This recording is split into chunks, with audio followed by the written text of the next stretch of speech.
కీర్తనలు 22వ కీర్తన 26వ వచనం. Psalm 22 and verse 26. దీనులు భోజనము చేసి తృప్తి పొందెదరు, యెహోవాను వెదకువారు ఆయనను స్తుతించెదరు. మీ హృదయములు తెప్పరిల్లి నిత్యము బ్రతుకును. యెహోవాను వెదకువారు ఆయనను స్తుతించుదురు. యెహోవాను వెదకువారు ఆయనను స్తుతించుదురు. దేవుని వెదికే వారు దేవుని స్తుతించేవారుగా ఉంటారు. దేవుని వెదకనటువంటి వారు దేవుని స్తుతించలేనటువంటి వ్యక్తులుగా ఉంటారు. దేవుని బిడ్డలారా, ఉదయకాల మొదటి సందేశం కూడా ఇదే వాగ్దానాన్ని ఆధారం చేసుకునే మాట్లాడాడు. అది మొదటి భాగం, అది వేరే సందేశం, ఇది ఎంటైర్లీ డిఫరెంట్ మెసేజ్. కానీ దేవుడు కోరుతున్నటువంటిది ఏంటంటే, ఈ రోజు నుంచి దేవుని వెదికే వారంగా మనం ఉండాలి. ఆ మాట చదువుతున్నా నాకు అనిపించింది, దేవుడు ఏమైనా తప్పిపోయాడా, దేవుడు ఎక్కడైనా మిస్ అయిపోయాడా? దేవుని బిడ్డలారా, దేవుడు తప్పిపోలేదు, కానీ మనమే దేవుని వదిలేసి ఎక్కడికో వెళ్ళిపోతుంటున్నాం, ఎక్కడో బిజీ అయిపోతున్నాం, ఏదో విషయాల్లో మనం ముందుకు సాగిపోతున్నాం. దేవుడు అంటున్నాడు, దేవుని వెదికే వారుగా ఉండు, దేవుని వెదికే వ్యక్తిగా ఉండు, దేవుని కలిగినటువంటి వ్యక్తిగా ఉండు. దేవుని నీ జీవితాల్లో ఎప్పుడు కలిగి ఉండేటువంటి ఒక ఉన్నతమైన అనుభవం నువ్వు కలిగి ఉండాలి.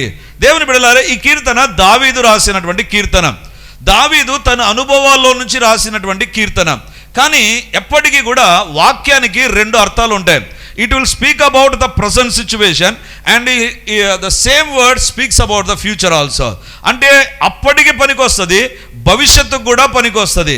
దావీదు రాసినటువంటి కీర్తన out of his experience he wrote this. 22వ కీర్తన దావీదు తన అనుభవంలో నుంచి రాసినటువంటి కీర్తన. అందుకే మొదటి వచనంలో అంటాడు కదా, నా దేవా నా దేవా నన్ను ఎందుకు వదిలేసావు, నువ్వు నా జీవితాన్ని ఎందుకు పట్టించుకోకుండా ఉన్నావు. ఒక నిరాశ, నిస్పృహ, దుఃఖములో, ఒంటరితనంలో ఉండగా దావీదు రాసుకున్నటువంటి కీర్తన. కానీ దావీదు యొక్క వ్యక్తిగత అనుభవమైన అది భవిష్యత్తులో రాబోయేటువంటి యేసు ప్రభువుకు సంబంధించిన ఒక ప్రవచనాత్మకమైనటువంటి కీర్తన. అందుకే యేసు ప్రభు సేమ్ పదాలు వాడతాడండి శిలువ పైన, నా దేవా నా దేవా నన్నెందుకు చేయి విడిచితివే. దేవుని బిడ్డలారా, అందుకే నేను అంటాను, always word of God will have a minimum of 2 meanings. ఒకటి ఏంటంటే అప్పటికి సరిపోతుంది, it will have a distance meaning also. చాలా దూర ప్రాంతంలో లేదా దూర కాలంలో జరగబోయేటువంటి దాని గురించి కూడా దేవుని యొక్క వాక్యం మనకు తెలియజేస్తుంది. దేవుని బిడ్డలారా, ఒకవేళ యూదులను అడుగుదాం, యూదులారా మీరు ఈ కీర్తన 22 చదివితే మీరు ఏమంటారు? వాళ్ళు ఏమంటారు తెలుసా? ఇది దావీదు యొక్క అనుభవం, దావీదు జీవితంలో ఉన్నటువంటి అనుభవం, దావీదు తను వెళ్ళినటువంటి మార్గంలో, తాను పొందినటువంటి ఒంటరితనంలో దావీదు అనుభవించినటువంటిది. దేవుని బిడ్డలారా, అన్నిటికంటే భయంకరమైనది ఏంటి తెలుసా? భయంకరమైన శిక్ష ఏంటి తెలుసా? ఒంటరిగా ఉండడం. జబ్బు రావాల్సిన పనుల, ఆర్థిక ఇబ్బందులు ఉండాల్సిన పనుల, నువ్వు ఒంటరిగా ఉన్నావు అనుకో, అయిపోయిందండి. జీవితంలో తొందరగా చచ్చిపోతారంట, తొందరగా చచ్చిపోతారు. ఎందుకు తెలుసా? ఒంటరితనం మనిషి భరించలేడు. దావీదు జీవితంలో తల్లిదండ్రులు ఉన్నారు, అయినా ఒంటరివాడే. అన్నలు ఉన్నారు, ఒంటరివాడే. ఆస్తి ఉంది, ఒంటరివాడే. బంధువులు ఉన్నారు, ఒంటరివాడే. తన సొంత ప్రదేశం ఉంది, ఒంటరివాడే. అందుకే దావీదు జీవితంలో ఒంటరితనాన్ని బేరు చేయలేకపోయాడు. యూదులను కానీ దావీదును కానీ అడిగితే they speak about only one thing, this is David's personal experience. ఒకవేళ బైబిల్ను వివిధ కోణాల్లో చదివేటువంటి వ్యక్తులు చూస్తే ఇది యేసు ప్రభువుకు సంబంధించిన ప్రవచనాత్మకమైన కీర్తన అంటారు. అంటే juice view will be different, Christian view will be different. జాగ్రత్తగా వినండి. యూదులు చూసే విధానం ఒక రకంగా ఉంటుంది, దేవుని బిడ్డలు చూసే విధానం ఒక రకంగా ఉంటుంది. యూదులు గమనించేటువంటి ఇప్పుడున్నటువంటి పరిస్థితులు వేరు, అది క్రీస్తు ప్రభు బిడ్డలుగా మనం చూసేటువంటి పరిస్థితులు వేరు. యూదులు ఏమంటారు తెలుసా? యూదులు ఏమంటారంటే, మా దేశంలో గలబా ఎందుకు జరుగుతుందంటే, కొట్లాట, యుద్ధం ఎందుకు జరుగుతుందంటే, మాకు వాళ్ళకు వైరుధ్యం ఉంది, మాకు వాళ్ళకు మధ్య పడదు, వాళ్ళు మమ్మల్ని రెచ్చగొడుతున్నారు అని ఇశ్రాయేలీయులు అంటారు. కానీ మనం వాక్యానుసారంగా చూస్తే అది ప్రవచనాల నెరవేర్పులో ఉంటుందండి.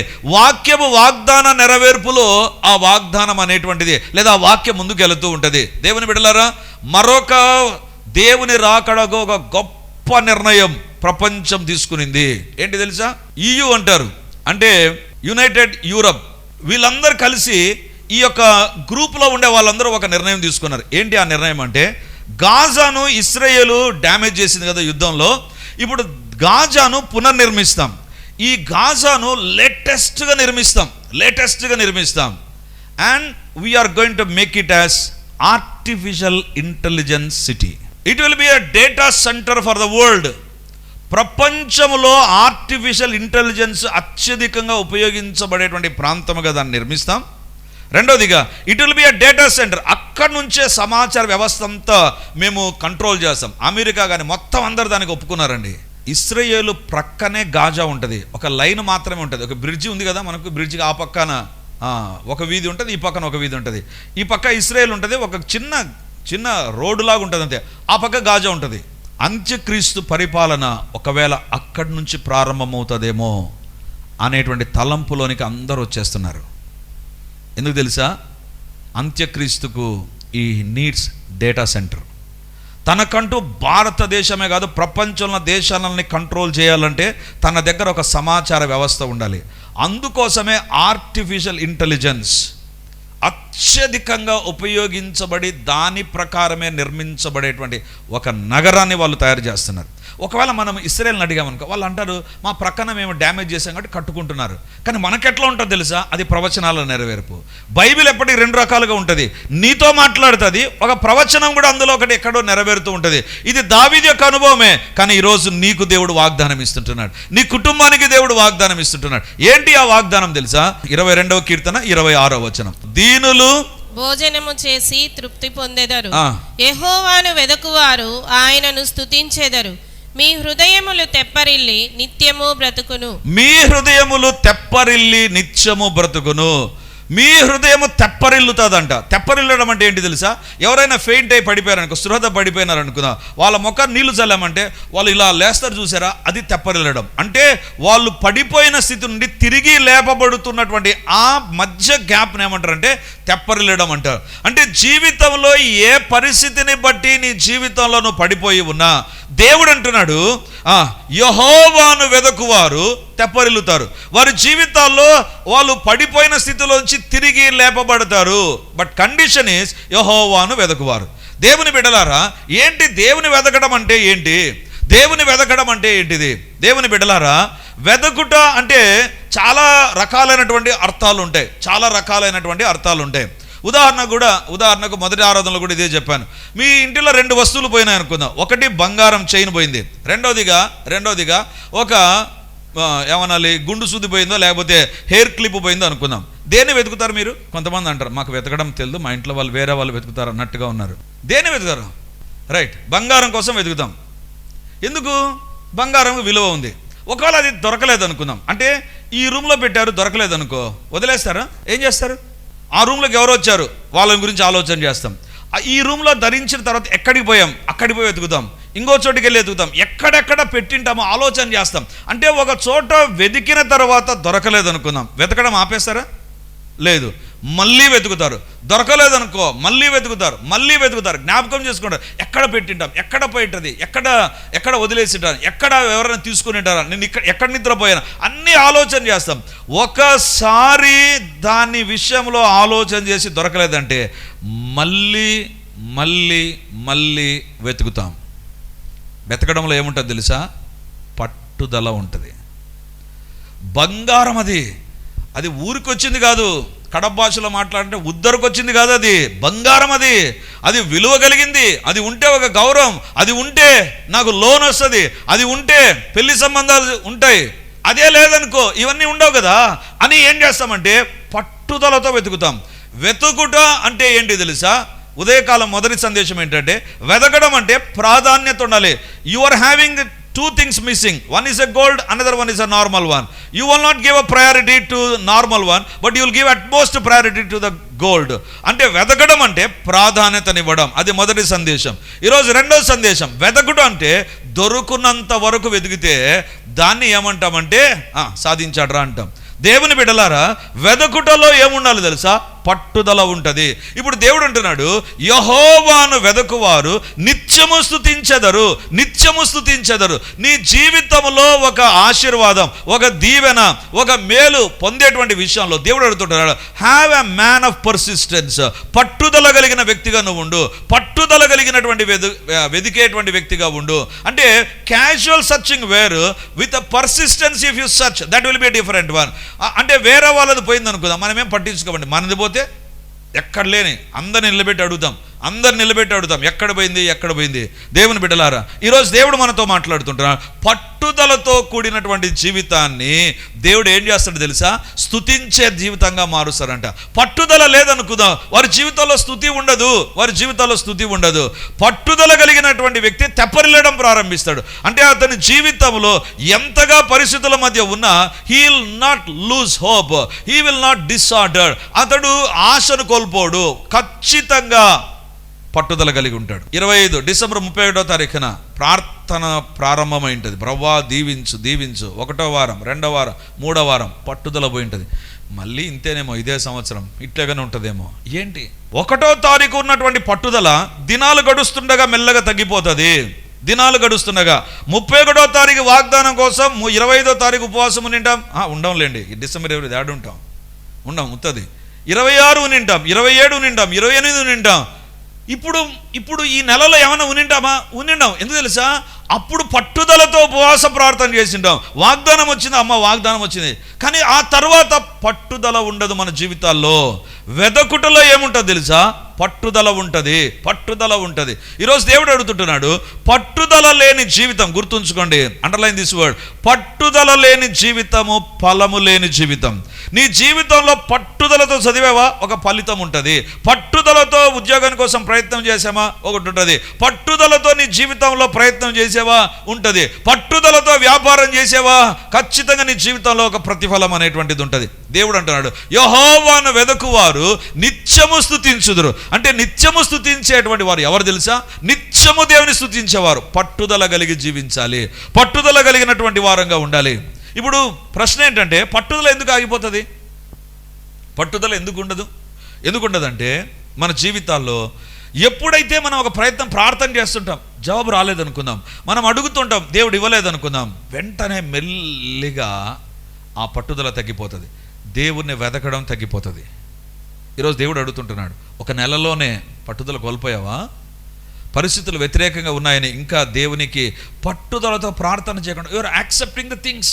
ఆ పరిస్థితులు ఇంకా సరేలే, ఇంక ఇంతేలే, ఇట్లాగనే ఉంటానులే, ఇదే రకంగా ఉంటానులే అనేటువంటి ఒక జస్టిఫికేషన్ నువ్వే చేసుకొని, నిన్ను నువ్వే సమర్థించుకొని, నా బతుకు ఇంతే, నా తలరాత ఇంతే అనేటువంటి పరిస్థితులకు వచ్చావనుకుందాం, నీవు దేవుని స్తుతించే వ్యక్తిగా నువ్వు ఉండలేవు. ఫలితం అనేటువంటిది ఉండదు, నీవు తెప్పరిల్లడం అనేటువంటిది ఉండదు. యెహోవాను వెదకువారు ఎవరు తెలుసా? నిత్యము స్తుతిస్తారు. The more you have a persistence, the more you are going to praise the lord.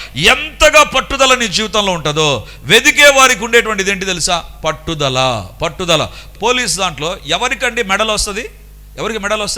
ఎవరైతే దొంగలను పట్టుదలతో వెదికి పట్టుకొని ఒక కల్ప్రిట్ను, ఒక పెద్ద స్కెచ్ను ఎవరైతే డీకోడ్ చేస్తారో వాళ్లకు ఏముంటుందో తెలుసా? మెడల్స్ ఉంటాయి, వాళ్లకు ప్రమోషన్ ఉంటుంది. వాళ్ళ జీవితంలో పట్టుదల లేదనుకుందాం, ఉద్యోగంలో ప్రమోషన్ ఉండదు, వాళ్ళకంటే పైకి వెళ్ళి వేరే వాళ్ళు వెళ్ళిపోతూ ఉంటారు. నీ జీవితంలో సేమ్ థింగ్. కుటుంబంలో దీవించబడాలన్నా పట్టుదల, ఆత్మీయంగా దీవించబడాలన్నా పట్టుదల, నీ చదువులో దీవించబడాలన్నా పట్టుదల, నీ యొక్క ప్రతి ఏరియాలో all the blessings are depending on only one thing, that is called persistence. పట్టుదల నీ జీవితంలో ఉండాలి. దేవుని బిడ్డలారా, ఒకానొక సందర్భంలో ఒక దైవ సేవకుని దగ్గర కూర్చొనుంటే దైవ సేవకులకు ఒక అడ్వాంటేజ్ ఉంటుంది తెలుసా? దైవ సేవకులకు ఏంటి తెలుసా? ఆ రోజు నేను, నాతో పాటు వేరే వాళ్ళు కూర్చున్నారు, దైవ సేవకులు అందరం, group of God servants are there. ఒక సహోదరుడు వచ్చాడు, బ్రదర్ అందరం కూర్చున్నాం కదా, సో అందరికీ బిర్యానీ ఆర్డర్ చేస్తాను బ్రదర్ అన్నాడు. సో అందరూ కామ్గా ఉన్నారు, ఆయన ఆర్డర్ చేశాడు, వచ్చాడు. నా ప్రక్కన ఒక దైవ సేవకుడు కూర్చున్నాడు, ఆయనతో పక్కన ఆయన మాట్లాడుతున్నాడు. అన్నా, ఉదయాన్నే 3 ఎగ్ దోశలు తిన్నావు అంటే ఒత్తి గట్టి గిచ్చుతున్నాడు, గమ్మునుండు అని. 3 ఎగ్ దోశలు తిన్నావన్నా, మళ్ళీ బిర్యానీ తింటావా? నేను ఇంకా మనం వినినట్టు ఉండాలిగా, తప్పదు. సరే నేను కూడా ఏమవుతుందో, దీని అంతం ఏమవుతుందో చూద్దాం అనుకున్నాను. ఆల్రెడీ బిర్యానీలు వచ్చేసాయి, ఓపెనింగ్ జరుగుతుందట, ప్యాకెట్ అన్ప్యాక్ చేస్తున్నారు. ఈయనకు బిర్యానీ తెస్తే ఈయన ఏం చేశాడు తెలుసా? బ్రదర్, ఎగ్గు దోశ ఇప్పుడు బిర్యానీ కథ పట్టాలి అని చేయకుండేటువంటి బటన్ ఓపెన్ చేసి మడిచేసి ఇంకా దీని కథ ఏందో చూద్దాం అన్నాడు. నాకు అనిపించింది ఎంత పట్టుదల. ఆ తర్వాత ఒక్క వారానికి ఒక ప్రేయర్ ఐటమ్ వచ్చింది. ఏంటి ఆ ప్రేయర్ ఐటమ్ తెలుసా? He was admitted in the hospital for the sake of stunt. విపరీతంగా తినడంలో ఎంత పట్టుదల అంటే 35 సంవత్సరాలకే స్టంట్ వేసుకునే పరిస్థితికి వచ్చింది. సహోదరునికి ఎక్కడ పట్టుదల? తిండి విషయంలో పట్టుదల. ఎంత పట్టుదల అంటే ఒక రికార్డు సృష్టించాడు. దైవ సేవకుల్లో 35 సంవత్సరాల ఆ గ్రూపులో ఉండేటువంటి దైవ సేవకులకు అందరికంటే ఒక టాప్కి వెళ్ళిపోయాడు. ఏంటి ఆ టాపు? 35 సంవత్సరాలకే స్టంట్. ఈరోజు దేవుడు అడుగుతున్నాడు, యెహోవాను వెదకువారు, దేవుని విషయాల్లో నీకు పట్టుదల ఉందా? తిండి విషయంలో ఉంటుంది, కొట్లాట విషయంలో ఉంటుంది, ఏ విషయంలో తగ్గకూడదు నువ్వు అనేటువంటి పట్టుదల ఉంటుంది. మరి యెహోవాను వెదికేవారు నిత్యము స్తుతిస్తారు. దేవుని విషయాల్లో పట్టుదల ఉందా? అలాగైతే దేని విషయాల్లో పట్టుదల? దేవుని విషయాల్లో మొట్టమొదటిగా సామెతల గ్రంథం 24వ అధ్యాయం 16వ వచనం. నీతిమంతుడు 7 మార్లు పడినను తిరిగి లేచును, ఆపత్కాలమునందు భక్తిహీనులు కూలుదురు. నీతిమంతుడు 7 మార్లు పడినా తిరిగి లేచును. అంటే ఇక్కడ నీతిమంతుని దగ్గర ఏముంది? ఒక పట్టుదల ఉంది. సాతాను నీతిమంతుని మొదటిసారి పడగొట్టాడంట. వెంటనే నీతిమంతుడు ఏం చేశాడు తెలుసా? పట్టుదల కలిగి నేను పడిపోకూడదు అని తిరిగి అతడు లేచాడంట. రెండవసారి సాతాను మళ్ళీ పడగొట్టాడు, మళ్ళీ నీతిమంతుడు తిరిగి లేచాడు. మూడవసారి మళ్ళీ పడగొట్టాడు, మళ్ళీ లేచాడు. దేవుని బిడ్డలారా, యెహోవా విషయంలో దేంట్లో పట్టుదల ఉండాలి తెలుసా? పరిశుద్ధంగా జీవించే విషయంలో నువ్వు పట్టుదల కలిగి ఉండాలి.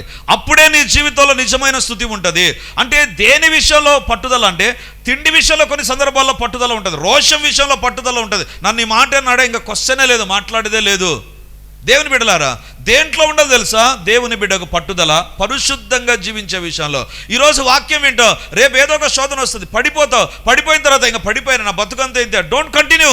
బైబిల్లో వ్రాయబడింది 7 మార్లు. అంటే సాతాను ప్రయత్నం వెంబడి ప్రయత్నం, పడగొట్టాలి అని ప్రయత్నం చేస్తుండగా నీతిమంతుడు తిరిగి లేస్తూనే ఉన్నాడు. దేవుని బిడ్డలారా, ఇది 7 అనేటువంటిది ఒక సంఖ్య కాదు. 7 అనేటువంటిది పదే అతని మీద సాతాను దాడి చేస్తున్నాడు. 7 అనేటువంటిది అది సంపూర్ణత. ఏదేదో ఎక్స్ప్లెనేషన్ ఇస్తారు, ఉండొచ్చేమో అది. కానీ నా యొక్క అంచనా ఏంటంటే నీతిమంతుడుగా ఉండకుండా సాతాను పదే సమస్యలు, పదే పోరాటం, పదే. దేవుని బిడ్డలారా, అందుకే నీ జీవితంలో నువ్వు పరిశుద్ధంగా జీవించకుండా ఉండునట్లుగా సాతాను ఈరోజు పరిశుద్ధంగా ఉండాలని తీర్మానం చేసుకున్నావా, రేపు వెంటనే ఏదో ఒకటి తీసుకొని వస్తాడు, వెంటనే పడిపోయేటట్లు చేస్తాడు. దేంట్లో పట్టుదల ఉండాలి?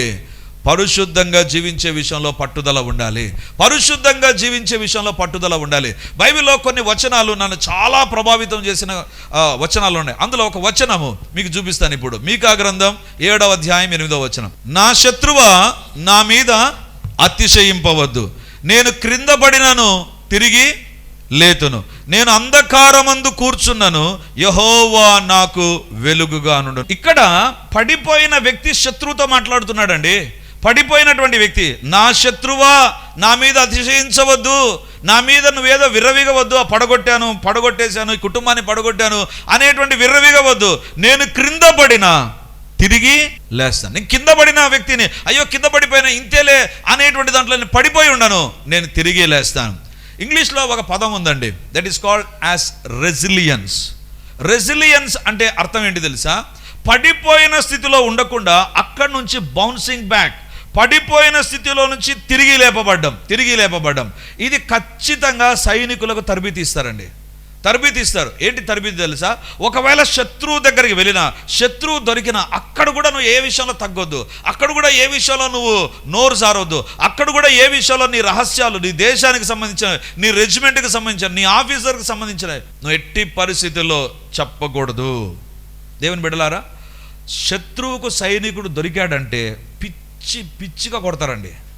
ఎందుకు? రహస్యాలు బయటికి రాబట్టాలని.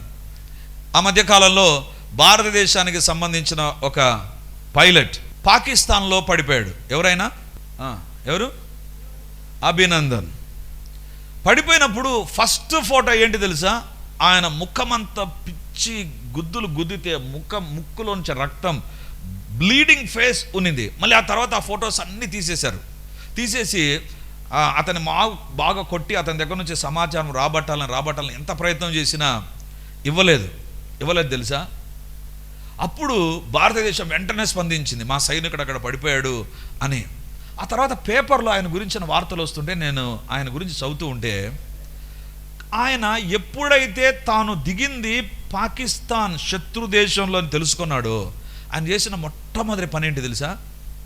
వాళ్ళకు పైలట్స్కు ఒక మ్యాప్ ఉంటుందండి. మ్యాప్ను బట్టి ఏ డైరెక్షన్లో వెళ్తే, ఏ లాటిట్యూడ్ లాంగిట్యూడ్స్లో వెళ్తే ఒక పాయింట్ రీచ్ అవుతాం. ఇప్పుడు మనకైతే ఈ నుంచి బోర్డు ఉంటుందండి, ఈ నుంచి పోతే లెఫ్ట్ సైడ్కి పోతే రాయచోటికి పోతాం, రైట్ సైడ్కి వెళ్తే వైవి స్టేట్కి పోతాం, స్ట్రైట్కి పోతే బోర్డు పెట్టింటారు. ఆకాశంలో ఏం కనపడుతుంది? బోర్డు ఏమైనా పెడతారా?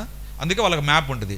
ఏ డైరెక్షన్లో ఏ లాటిట్యూడ్ లాంగిట్యూడ్స్లో పోతే ఎక్కడ రీచ్ అవుతాం అనేటువంటిది. ఆ మ్యాప్ ఎప్పుడైతే తన దగ్గర ఉందో, ఆ మ్యాప్ను బట్టి చాలా విషయాలు తెలుస్తాయి. సైనికులకు మ్యాప్ రీడింగ్ అనేటువంటిది ఒక ఎక్స్క్లూజివ్ కోచింగ్ ఉంటుందండి. అంటే మనలాగా ఇక్కడ నుంచి పోతేనే గూగుల్ మ్యాప్ చెప్తారు కదా, ఇప్పుడు లెఫ్ట్కి వెళ్తేనే అక్కడ సర్కిల్ వస్తుంది, సర్కిల్ నుంచి అట్లా ఉండదు. వాళ్ళకి అన్ని కోడ్స్ ఉంటాయి, దాన్ని డీకోడ్ చేయాలి. అలాంటి మ్యాప్ ఉంటే ఏం చేశాడు తెలుసా ఆయన? ఎప్పుడైతే తాను శత్రు దేశంలో పడ్డాడని తెలుసుకున్నారో, వెంటనే తన దగ్గర ఉండేటువంటి ఇన్ఫర్మేషన్ ఆ మ్యాప్ను మింగేశాడు. ఎందుకు తెలుసా? That is the training in the military. యుద్ధం చేయడమే కాదు, శత్రువు దగ్గరికి వెళ్ళినప్పుడు నువ్వు ఏ రకంగా బతకాలి, ఏ రకంగా నువ్వు ఉండాలి. దేవుని బిడ్డలారా, ఈరోజు దేవుడు నీతో నాతో మాట్లాడుతుంటా. నీవు కూడా ఒక యుద్ధ రంగంలో ఉన్నావు. సాతాను ప్రతిరోజు నిన్ను పడగొట్టాలని, సాతాను నిన్ను నీ కుటుంబాన్ని అటాక్ చేయాలని శత విధాల ప్రయత్నం చేస్తుంటాడు, అది మర్చిపోవద్దు. కానీ నువ్వు కింద పడినా అక్కడే ఉండకూడదు, పట్టుదలతో తిరిగి లేయాలి. శత్రువా, నా మీద అతిశయించవద్దు, నేను క్రింద పడినా తిరిగి లేస్తాను. కింద పడిన వ్యక్తి ఎట్లా అవుతుందండి? తనకై తాను లేవాలి. మొదటిసారి కింద పడ్డాడు, రెండోసారి కింద పడ్డాడు, మూడోసారి కింద పడ్డాడు. ఎవరు లేపుతున్నారు? ఇన్నిసార్లు సాతాను శతవిధాల పడగొడుతూ ఉంటే ఏ రకంగా లేపబడుతున్నాడు? రీజన్ ఏంటి తెలుసా? యెషయా గ్రంథం 41వ అధ్యాయం 10వ వచనం. భూదిగంతముల నుండి నేను పట్టుకొని దాని కొనల నుండి పిలుచుకొనినవాడా, నీవు నా దాసుడవనియు నేను నిన్ను ఉపేక్షింపక ఏర్పరచుకొంటిననియు నేను నీతో చెప్పి ఉన్నాను. నీకు తోడై ఉన్నాను. భయపడకుము, నేను నీ దేవుడనై ఉన్నాను. దిగులు పడకుము, నేను నిన్ను బలపరుతును. నీకు సహాయము చేయవాడను నేనే. నీకు సహాయము చేయవాడను నేనే. ఇప్పుడు నేను ఇక్కడ పడిపోయానండి, బాగా సాతాను నా పైన దాడి చేసి పడిపోయాడు. ఇప్పుడు లేవాలని ఉంది, నా చేతగాడంలా. అప్పుడు దేవుడు ఏమంటాడు తెలుసా? నీ ప్రక్కనే ఉంటాడు. సుధీర్ ఎప్పుడు అడుగుతాడు, ప్రభా నేను లేయాలి ప్రభా, నన్ను లేపు ప్రభా అని ఎప్పుడు అడుగుతాడని దేవుడు రెడీగా ఉంటాడండి. లేదా నేను ఇంకొక నిర్ణయం కూడా తీసుకోవచ్చు. ఏంటి ఆ నిర్ణయం తెలుసా? పర్వాలేదులే, ఇంకా పడిపోయినా ఇంకా పడిపోయే ఉంటా, ఇంకా తప్పు చేసా తప్పులోనే ఉంటా, తాగా ఇంకా తాగుతానే ఉంటా, ఇక తప్పు చేసా తప్పులోనే ఉంటా అని అనుకుంటే దేవుడు ఇంటర్ఫీర్ కాడు. కానీ ఎప్పుడైతే పడిపోయినటువంటి నాలో నేను తిరిగి లేయాలి అనేటువంటి తలంపు కలిగి, దేవా నన్ను లేపు అంటుండగానే నేను నీకు సహాయం, వెంటనే చేయి పట్టుకొని దేవుడు లేవనెత్తుతాడండి. Same thing happened in the life of యోనా. యోనా తప్పు చేశాడు, ఒక ప్రవక్తగా ఉంటూ దేవునికి నమ్మక ద్రోహం చేశాడు. పరిచర్య అప్పగిస్తే పరిచర్య ఎగరగొట్టి వేరొక మార్గాల్లో వెళుతూ ఉంటే సముద్రములో చేప కడుపులోనికి వెళ్ళిపోయిన తర్వాత అక్కడ యోనా అనుకున్నాడు, నేను తిరిగి లేవాలి. నీ జీవితంలో సాతాను నిన్ను పడగొడతాడు, సాతాను పరిశుద్ధంగా ఉంచాడు, సాతాను దేవుని పైన విశ్వాసంతో ఉండినట్లుగా చేయడు, ఏదో ఒక రకంగా పడగొడతాడు. ఆ పడిపోయిన స్థితిలో తిరిగి లేవాలనే పట్టుదల కలిగి ఉండు. యెహోవాను వెదుకువారు పట్టుదల కలిగి వెతుకుతూ ఉంటారు. వాళ్ళ జీవితంలో పట్టుదల ఉంటుంది. దేంట్లో? పరిశుద్ధంగా జీవించే విషయంలో. నేను క్రింద పడిపోను, నా శత్రువును అతిశయించవద్దు, నా శత్రువును అతిశయించవద్దు. దేవుని బిడ్డలారా, తిరిగి లేతును. ఒకవేళ నేను అంధకారమందు కూర్చున్నను, యెహోవా నాకు వెలుగుగా ఉండును. హల్లెలూయా. దేవా, నా జీవితంలో పరిశుద్ధతలో పడిపోతున్నాను, పట్టుదల కలిగి పరిశుద్ధంగా నేను జీవించాలి. ప్రార్థన ప్రారంభిస్తున్నాను కానీ పట్టుదలతో కూడిన ప్రార్థన లేవు ప్రభా. దైవా, మేలు చేస్తున్నాను కానీ నాకు నచ్చితే మేలు, లేకపోతే కీడు చేస్తున్నాను ప్రభా. ఇలాంటి బుద్ధి నాలో లేకుండా చేయండి ప్రభా. పట్టుదల కలిగిన ప్రార్థన, పట్టుదల కలిగిన పరిశుద్ధత, పట్టుదల కలిగిన మేలు చేసే కృపను దయచేయండి నాయన. మీ కార్యాలు జరిగించండి. మీ కార్యాలు జరిగించండి తండ్రి. నన్ను దర్శించండి. అందరం ప్రార్థన చేద్దాం. ప్రభువా, నాకు పరిశుద్ధత కావాలి, నా ప్రార్థన పెరగాలి, నేను మేలు చేయడం ఎందుకు విసుగు చెందక ఉండాలి. ప్రభువా దేవా, సహాయం చేయి. ప్రతి ఒక్కరం అడుగుదా. దేవుని దగ్గర సమయాన్ని దుర్వినియోగం చేయవద్దు. పట్టుదలతో దేవుని దగ్గర ప్రార్థన చేయి. దేవా, అప్పుడప్పుడు పరిశుద్ధంగా ఉన్నాను ప్రభా, నెలకొక్కసారి పరిశుద్ధంగా ఉన్నాను ఆయన, మన్నించు. పరిశుద్ధులే ప్రభు రాజ్యంలో ఉంటారు. నరకంలోనికి వెళ్లకుండా ఉండడానికి దేవుడు ఈ రోజు నీకు అవకాశం ఇస్తుండగా పట్టుదలతో దేవుని దగ్గర అడుగుదాం. ప్రభా, నేను పడిపోయినా తిరిగి లేయాలి ప్రభా, పడిపోయిన పరిస్థితిలో ఉన్నా లేవనెత్తు ప్రభా, నా చేయి పట్టుకొని లేవనెత్తు ప్రభా. దేవా, నన్ను ఆశీర్వదించు, నన్ను దీవించు, నా జీవితంలో కార్యాలు జరిగించు. ప్రభు దగ్గర ప్రార్థన చేద్దాం. హల్లెలూయా, హల్లెలూయా, హల్లెలూయా.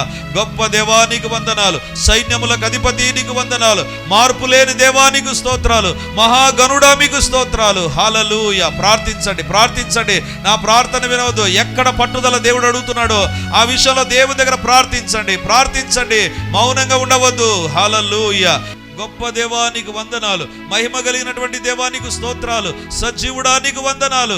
యేసు నామమున ఇప్పుడు అడుగుతున్నాను ప్రభువా, ఎవరు పాపములో మాటి మాటికి పడిపోతున్నారో నాయనా, పట్టుదల కలిగి పరిశుద్ధమైన జీవితంలోనికి వెళుదుముగాక.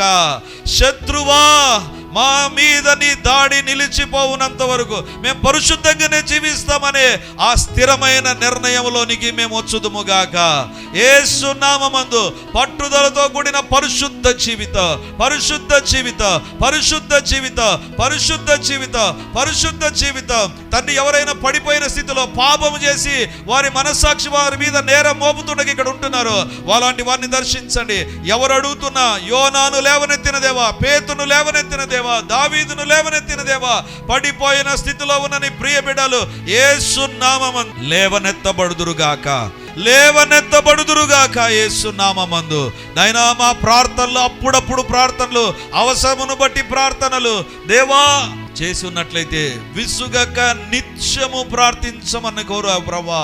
పట్టుదలతో కూడిన ప్రార్థనలు ఉండాలి అని మీరు మాతో మాట్లాడారు ప్రభా.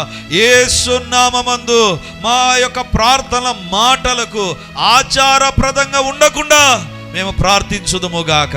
పట్టుదలతో కూడిన కుటుంబ ప్రార్థనలు, వ్యక్తిగత ప్రార్థనలు, సంఘ ప్రార్థనలు మా జీవితాల్లో దూరం కాకుండా ఉందుముగాక, దూరం కాకుండా ఉందుముగాక. మమ్మల్ని మేము తగ్గించుకుంటూ ఈ వాక్యం ప్రతి ఒక్కరిలో ఫలింప చేయమని, యెహోవాను వెదకువారు నిత్యము స్తుతించుదురు. యేసు నామమందు మిమ్మల్ని వెదికే, పట్టుదలతో వెదికే కృప మాకు కలుగుతూ ఉండగా స్తుతి మా జీవితంలో వస్తుందని మీరు సెలవిచ్చారు ప్రభా. యేసు నామమందు మా జీవితాల్లో స్తుతి కలుగునుగాక. స్తుతించే వారముగా, పరిశుద్ధత కలిగి స్తుతించే వారంగా, ప్రార్థన చేస్తూ స్తుతించే, మేలు చేస్తూ స్తుతించే వారంగా మేము ఉండినట్లుగా సహాయం చేయమని యేసు నామమందు ప్రార్థన చేసి అడుగుచున్నాము తండ్రి. ఆమేన్.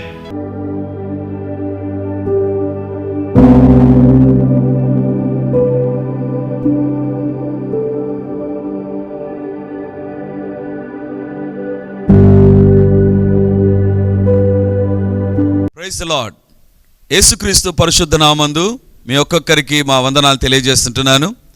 రిడీమర్ చర్చిలో మొదటి ఆరాధన 8 గంటలకు ప్రారంభమవుతుంది, రెండవ ఆరాధన 10 గంటలకు ప్రారంభమవుతుంది, మూడవ ఆరాధన సాయంత్రం 7 గంటలకు ఉంటుంది.